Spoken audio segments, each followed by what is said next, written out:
It's Rusty Diamond, motherfucker.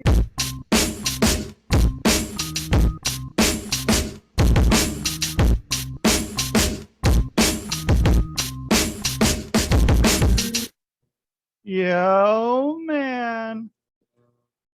Boom, it's Rusty. What's up, everybody? Welcome to the Public Access Podcast, the podcast here on the Quantum Global Broadcasting Network, QGBN. I'm your host, Rusty Diamond. And yeah, check out other shows on the network. When the Gloves Come Off, Thinking Man's Pro Wrestling Podcast. This is It with Lizzie and Saved by the Ben. And the show is brought to you by Fred Ben Savage's Fuck Stone Reads Productions. Hardcore Entertainment and Hypnosis Great and Sock'emUp.org. You guys, podcast number 2 out of 3. It is hot, so you're going to see me sweating if you're watching the video. If not, you can probably hear me sweating because, man, after living in high desert for a while, I forgot about humidity like I had in Minnesota. But yeah, I'm back at the coast, so humidity out here, man. So yeah, you guys, let's go. So I'm going to bring on my special guest right here, right now. We have Aruna Tummala. I said it right before. Aruna Tummala. How are you doing today? Very good, Rusty. How are you? I am doing great. It's a good day today, so can't complain. Can't complain at all. So Yes. little hot. Maybe I can't complain a little bit. No, I live in Wisconsin, and any heat that I can get, I'm a sucker for it. Sure. You got some, I guess, you get plenty of cold.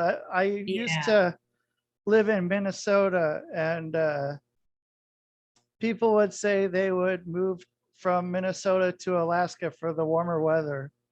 And That says it all. Yeah. That says it all. Yeah. Yeah. Where do you live now? I live in Connecticut now. See. But yeah, so I've been kind of all over, but yeah, there wasn't a bunch of humidity where I grew up.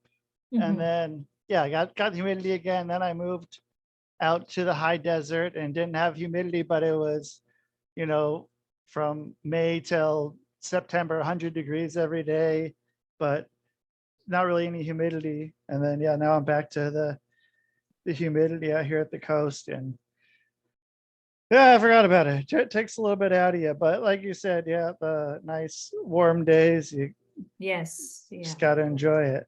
Yeah, we have to. So are you, what part of Wisconsin are you in? I live in the suburbs of Milwaukee. Okay, all right. So you get that the lake, the lake. Yeah, we get the lake effect. Yes. The lake effect. Yeah, that was okay. Yeah, that's a lot there. That gets pretty. Yeah, it can get very humid. It can get very cold.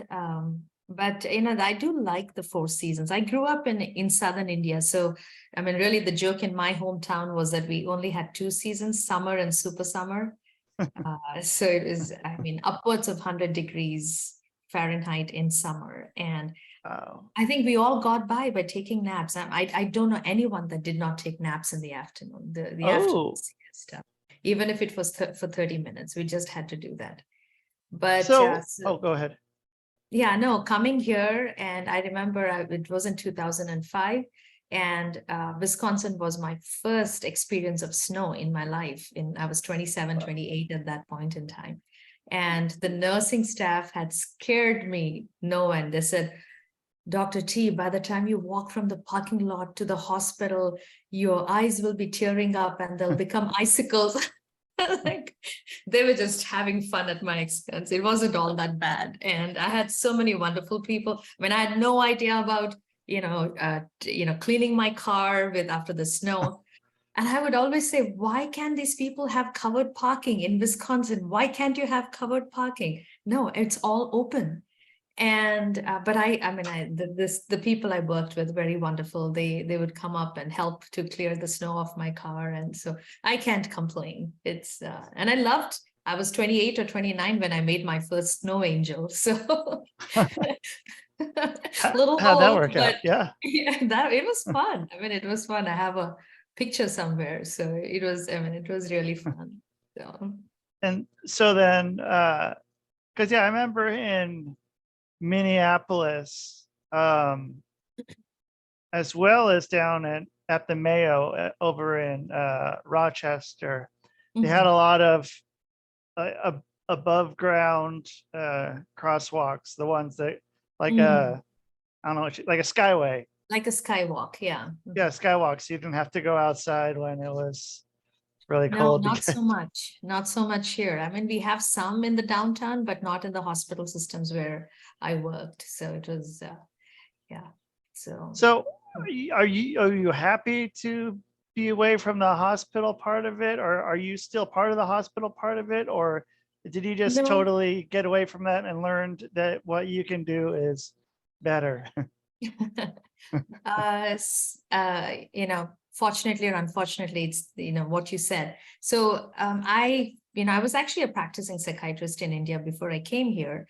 And I definitely credit my holistic thinking to the foundation I received in India, both in undergrad medical school as well as in residency. We I think the cultural approach is to really rely on, natural food as medicine, and also to the family system. You know, these were the things that that was our foundation for anything. And medications, we were so cautious, especially in the psychiatric hospital that I graduated from. It's called NIMHANS. It's actually the National Institute for Mental Health and Neurosciences in Bangalore. The average stay for a patient was about 4 weeks. And we were definitely not quick to start the patient on a medication. We did all the workup. I mean, I had so many wonderful experiences. There was a patient who I thought, we originally diagnosed him with dementia, but when we did the workup, he had severe B12 deficiency. And we quickly loaded him up with vitamin B12, and a month later, no signs of dementia.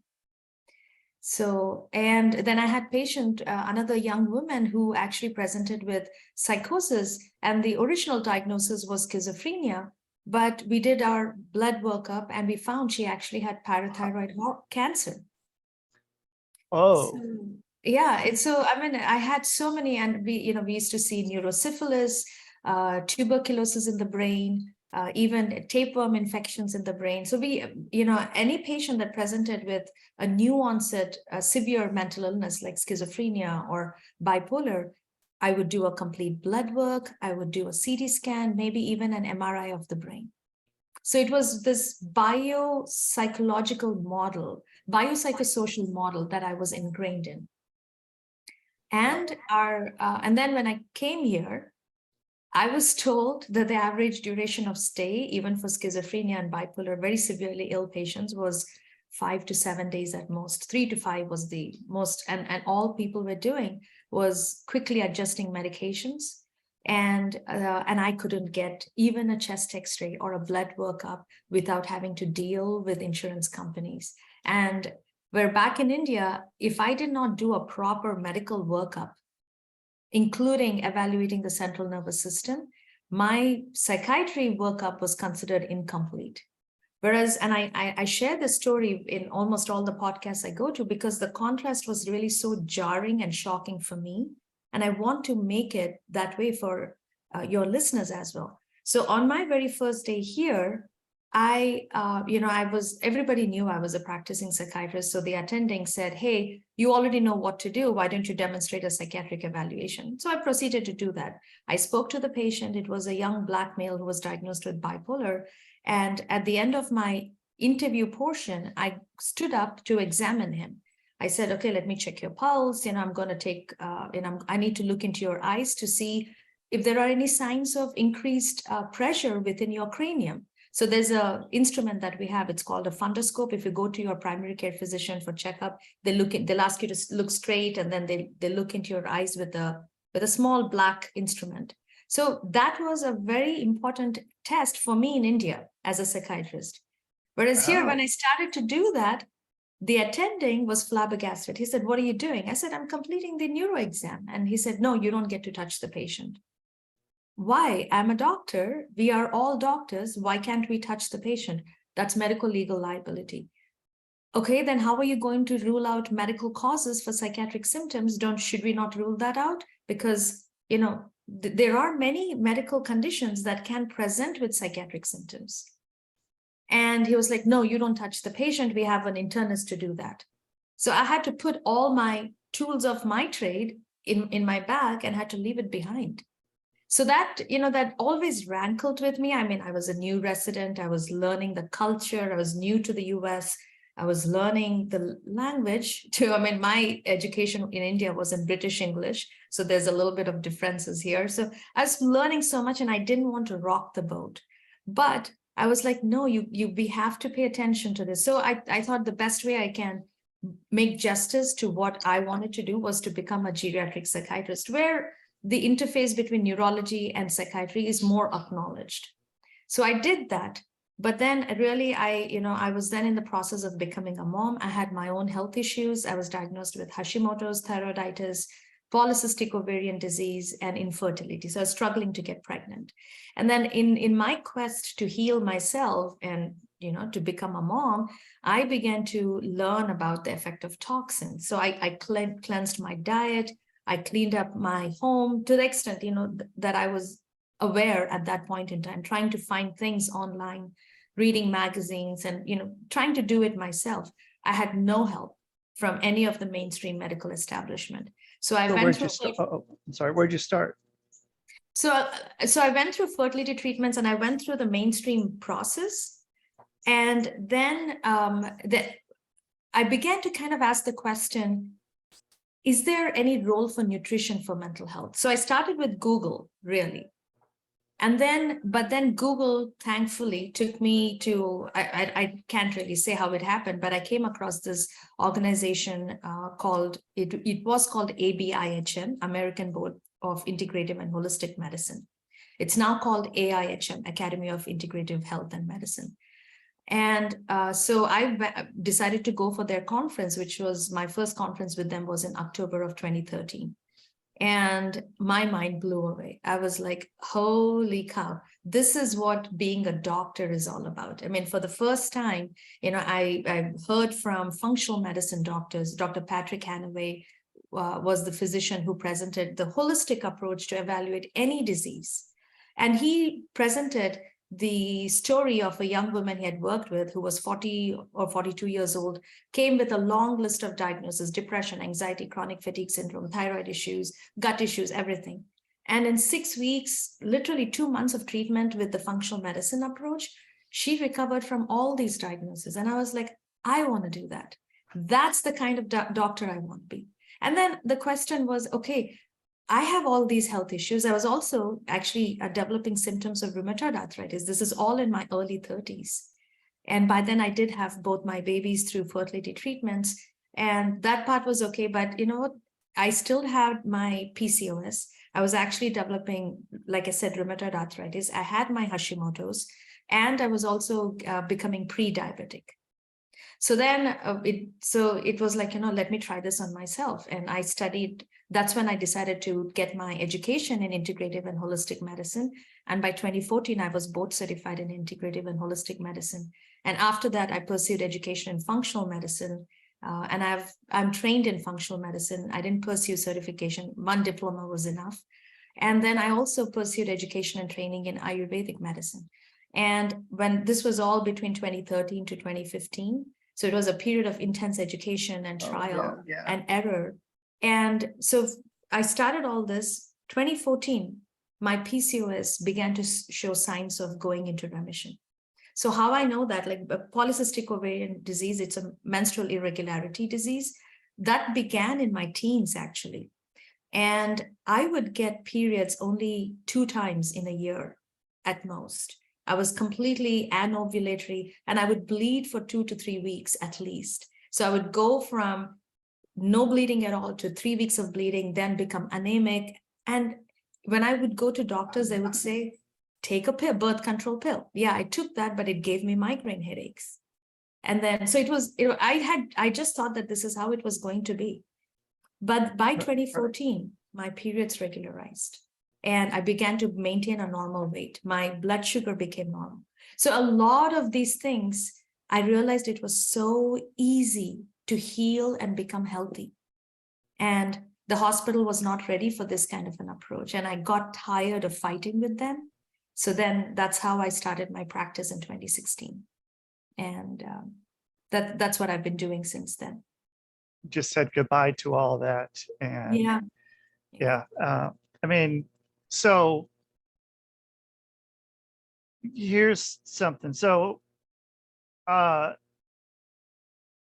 mean, so with most Western medicine philosophy, especially here in the States, it's, you know, it's never cure anything. It's just, you know, basically prolong it because, you know, you want to keep the customer. Yep. And Yeah. so, Yeah. I mean, with you want, I mean, this is how I do it too. Like I tell people, I want to see you for this amount of time where I can take care of you. And then I don't want to see you ever again in my life. I get away from me. But then those people then you have the word of mouth people saying, look, I was at the doctor forever and none of this stuff worked. But then here we go. I got this and I got it taken care of. I'm done. I'm out of here. And so you get, like a whole new turnover of people who Absolutely. are excited to see you and realizing that there Yeah. is a way to get healthy. Absolutely. I mean, I have begun to realize, and this is what I say, that chronic disease is a commercial enterprise. That's what it Yeah. is. From the causes for chronic disease to its management and suppression of symptoms, it's just a commercial enterprise. So if you look at chronic disease, and mental illness is a chronic disease, what causes chronic disease is a breakdown in our physiology, in our metabolism.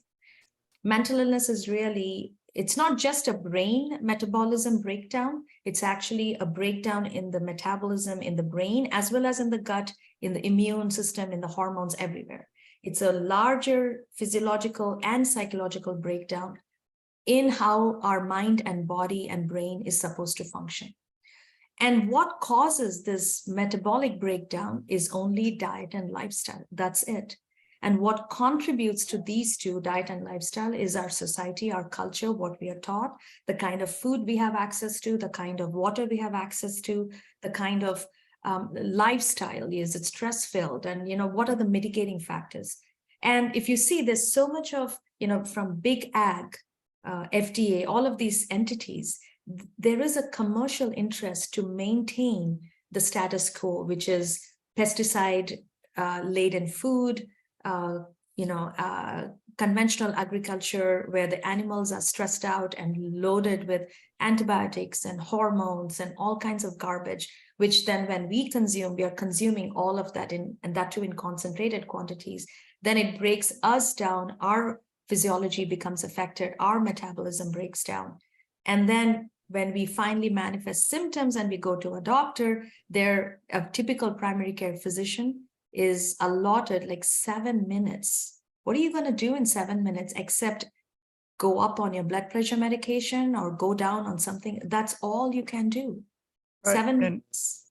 Yeah. Well, and isn't the company that makes all the pesticides, which used to be around, or used to be Monsanto? Yes. Yeah. But the company that owns them now is Bayer. Bayer, yes. Which is, I mean, aspirin.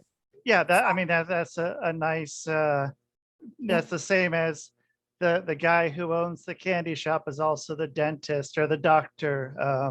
The fox guarding the hen pen. Right. Yeah. Exactly. And it's pretty unreal. And then with the water, it is like most every other country. Like when we drink water here, we're still thirsty. They take out all the same with the food and the water. They take out all the the minerals and all the vitamins. So then we have to buy supplements or whatever Yeah. else, if we want If that. you know, and even in the supplement industry as well, I mean, if you're getting your supplements from something like Centrum, you're not getting the right supplements that will actually make a change to your physiology and metabolism. So you have to go to GMP certified supplement companies that know what they're doing and are sourcing your supplements from organic sources, clean sources, fish oil. I mean, if they don't remove mercury out of your fish oil capsule, then you will become toxic with fish oil. So it's so the quality. I mean, even with supplements, you have to be careful where you're getting them from and how they're being sourced and manufactured. Yeah, and then I mean, with how you would look at ingredient lists for anything, and you compare it to what we have here in the States as compared to even Canada. Like for instance, McDonald's. Like I mean, when I was younger, I would eat McDonald's, but no, I won't touch it. And Canada wasn't as bad. It had like, because I always felt when I would eat McDonald's, I'd have like what I call like a gut bomb kind of a thing. Just felt lethargic and just. Ugh. But then I didn't have that in Canada, and it's still not that good for you. But I mean, even something like that is just such a Yes. vast difference of between the two. And That's because I think, I don't know whether it is true capitalism, because capitalism indicates that there is the will of the people, you vote with your dollars. I don't think that is what the problem is. I think it is to do with the lobbying power of select few industries. So it is legalized corruption, if you ask me. So it is because our system is so susceptible to legal corruption through the process of lobbying. Whereas in Europe and the Commonwealth countries like Canada and Australia, they went with what is called as the precautionary principle. And this dates back to the 70s, actually. So, one of the things, especially when I'm working with young children, I tell the parents to completely eliminate all artificial dyes, artificial flavors, and all of that. Based on studies that were done in the 70s in Europe, which showed that exposure to artificial dyes and artificial flavors caused girls to become anxious and boys to become hyperactive and attention deficient. And I mean, yeah. So based on that, these countries, the Commonwealth countries in Europe, Australia, and Canada, decided that they were not going to go for these products in their, the companies are not allowed to use these products. And that's called the precautionary principle. So the burden of proof that something is safe rests on the company that is wanting to market and sell it to the public. Whereas in the US, the powers that be here decided to say, oh, no evidence is good evidence, that, you haven't shown me any evidence that it is harmful, even though there were studies coming up. They were blind to it. And they said, oh, it's okay. We are not really seeing any dangers with it. So the burden of proof rests on the public to show that these products are harmful. And even when we show that, it's not really paid attention to, unless we again vote with our dollars. So McDonald's and even Mars, the parent company for all these chocolates, they don't use many ingredients when they make the same products for their customers in Europe, but they use these harmful ingredients for our children here in the US. Yeah. And I mean, pretty much anything. I mean, from soup, even soup, which is a pretty basic thing, just the amount of junk that we're consuming. And then also with the farmland, I forgot what the percentage is now, but that Bill Gates has bought up of the farmland. I think it's more than 70%, I believe, that he owns right now. I know he was just, and then it's and if he talks about climate change, but I don't think he knows what he's talking about. His solutions for climate change are actually not solutions. They are the contributors to climate change. So if you look at his where he gets his where he's investing in fossil fuels, which are a direct contributor to climate change. Then he's investing in genetically modified foods, which are chemical intensive, which is depleting our soils, and it is causing disruption of the ecosystems. Right. And then, And he's investing in herbicides and pesticides, which are, again, toxic to the land, toxic to the ecosystem, and toxic to humans. So his solution to climate change is actually poison. Right. And he's buying up all the land that doesn't adhere to those principles, the standards that he wants. Know what farms that are doing good for people, he'll buy those up. And I mean, he was buying them. I mean, it might not be on the bill of sale bought by Bill Gates, but it's one of Bill Gates' subsidiaries and the things and I mean, if he can do that, then he can get all that money if he has all the his hands in the GMOs and not GM, GMOs, he is a proponent of GMO, and again, it's monocrops. Whereas if you look at regenerative agriculture, or what used to be the organic indigenous agriculture, it was about saving the soil, saving the ecosystem, using what we need, crop rotation. I mean, when we follow regenerative agriculture, you don't have to use chemical pesticides. You don't have to worry about conserving water. You don't have to worry about giving antibiotics or hormones to your animals. We eliminate all of this. But as you can see, all these industries are going to go out of business. So again, chronic disease is a commercial enterprise from its inception to management of it. So there's a activist in India. Her name is Vandana Shiva. I don't know if you've heard of her. I've not known. So she started off as a nuclear physicist, quantum physicist, but then she got inspired and then she got sucked into the climate movement. I'm talking about, I think, in the 80s. And so she has been a vocal and very vociferous critic of all of these big global conglomerates and what they're doing to indigenous people, indigenous way of life. And she's extremely critical of Bill Gates and his partners. So she's written a wonderful book. I think it's called Biopiracy, the 1%ers, or something along those lines. I mean, if you Google her name, she's written a bunch of books. She's an incredibly smart woman who's devoted her intelligence and passion for the care of the land.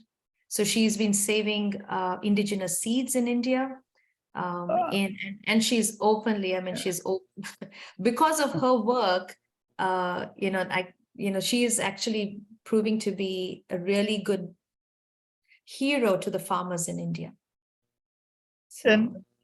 So if we're living in the States, how do we get around all the poison we're exposed to? What's the best? We do have choice. We have choice, and we can vote with our dollars. 10 years ago, when I started down this path, anything to do with clean living, organic living was so expensive. But consumer demand has increased, and with that, the prices have come down. Many more companies are truly becoming more ecologically sensitive. They are becoming, we see so many, and it's not just about gluten-free, dairy-free products, but in general, we do see that companies are moving away from using trans fats. They're moving away from using artificial dyes and flavors. Even, Cheetos too. I think they're now using turmeric instead of red dye. I think they're getting better. Like shampoo companies like Herbal Essence are using essential oils rather than phthalate fragrances, which are endocrine disruptors. So we are seeing a change. It's slow for me, but I'm happy with the progress that we are making. There is more awareness. There is more, and there are farmers that are even here locally in Wisconsin, we have organic farmers. We have CSA systems, the community support agriculture systems. Farmers markets are becoming more popular. And actually there is in Georgia, there's a farm that I follow them on Instagram. I love their work. They're called White Oak Pastures. Then there is other companies like Butcher Box and Sitka Salmon. So there are companies that are trying to provide real food. The way, we were taking care of our land before and our animals before. So that is coming back. So, I think we have choice and we have hope because there is movement in the right direction as well.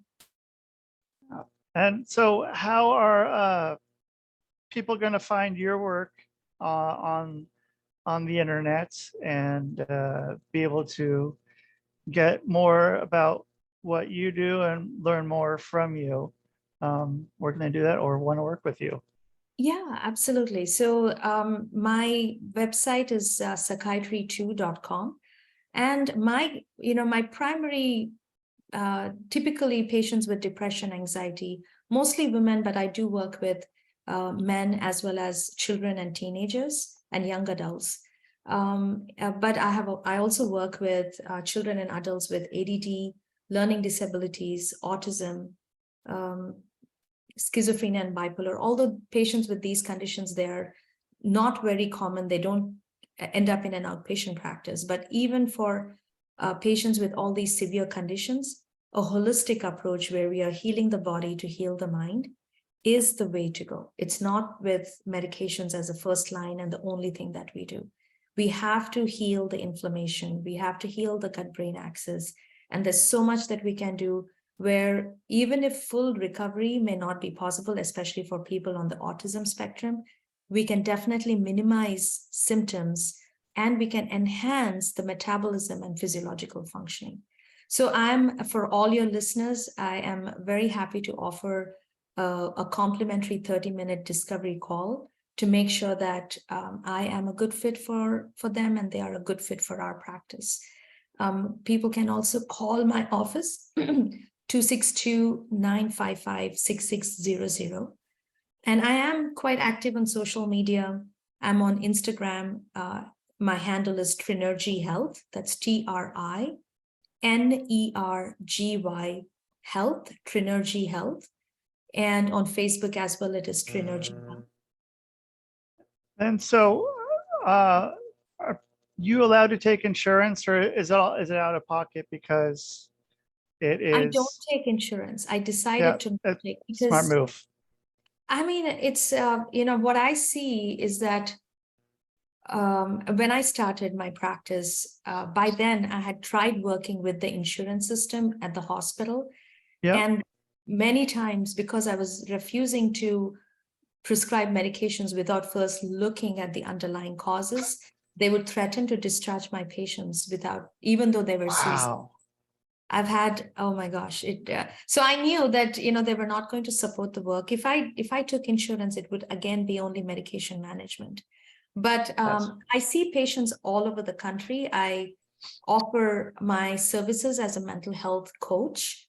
And I'm licensed only in Wisconsin as a physician, but as a coach, I can work with patients all over the country.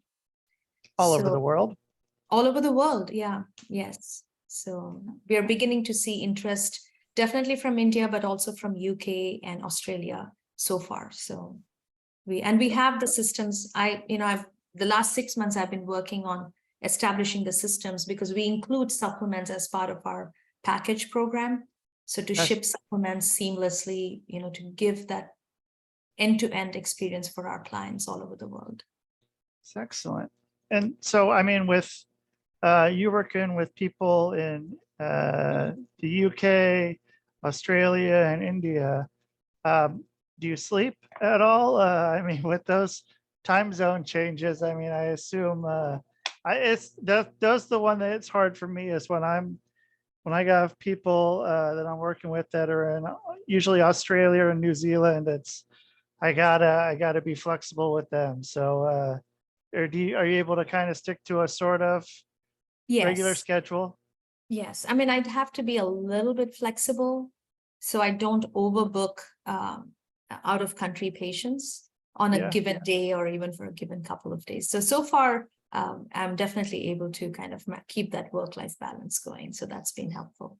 Excellent. Well, hey, Aruna, thank you so much for being on. I'm glad we got to talk, and I'm, hoping people get to hear more about what, what kind of life we can live as opposed to the kind of the life we're set up for right now. And I always like having that alternative. Yes. Thank you for method. having me on. And you're my very big welcome. message to your listeners is that know that we can heal from psychiatric illnesses, from all manner of psychiatric illnesses. We can chart a path to healing and recovery and enjoy full lives. That's my big message to your listeners. I like it. All right. Well, hey, we'll have a great rest of your day. Okay. Okay. Thank you. All right. Yep. All right. That is Aruna Tummala.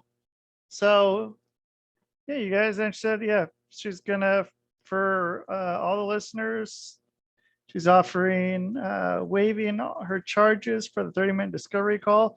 Just say you heard it on the Public Access podcast or Rusty Diamond sent you. You know how many things I've had in my life where you tell them, there's a lot of ways you could just say, Rusty sent me, you're gonna get some good treatment. So has been a thing. I got it from a guy. So I had a buddy when I must have been like 20, I think, who died. And he was the guy who I could get anything from him. He always, like, the weirdest thing, do I need I don't know, a PlayStation or a trampoline or, some weird thing, a refrigerator, I don't know. He'd be able to get it from me pretty quickly. And so I always enjoy that. And it's always like, yeah, hey, tell him, D-Dog sent me. So I tried to bring that and do what he did. So everyone, thank you so much for listening. Like, share, subscribe, pass it around. Check it out on YouTube or Rumble, or if you're watching there, you can listen where we get podcasts. Google, Apple, iHeartRadio, Spotify, I don't know, Amazon, something like that. It's everywhere. So you guys, thank you again. The show is brought to you by Fred Ben Savage's Fox Stone Reads Productions, Hardcore Entertainment, Hypnosis is Great, and Sock'emUp.org. Check out other great shows on the network, such as When the Gloves Come Off, the Thinking Man's Pro Wrestling Podcast, This Is It with Lizzie, and Say by the Ben. And that is the show. Man, wait a minute. No, it's not. You got this. Oh, geez. I forgot about that. You guys, leave a message too if you want. You should do that. So you can leave a message, 503-974-6420, or you can be like this guy.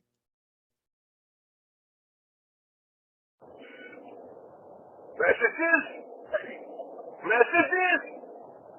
We don't leave no stinking messages.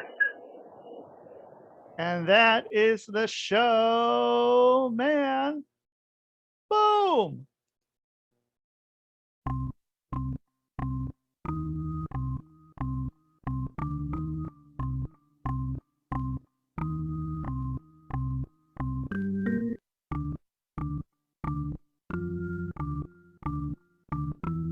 It's Rusty Diamond, motherfucker.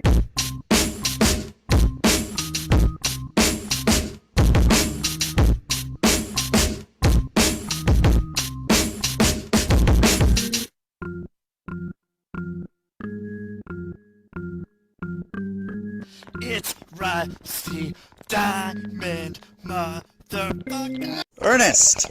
Ernest! Ernest! Yes, Pee-wee. You brought the snacks, right?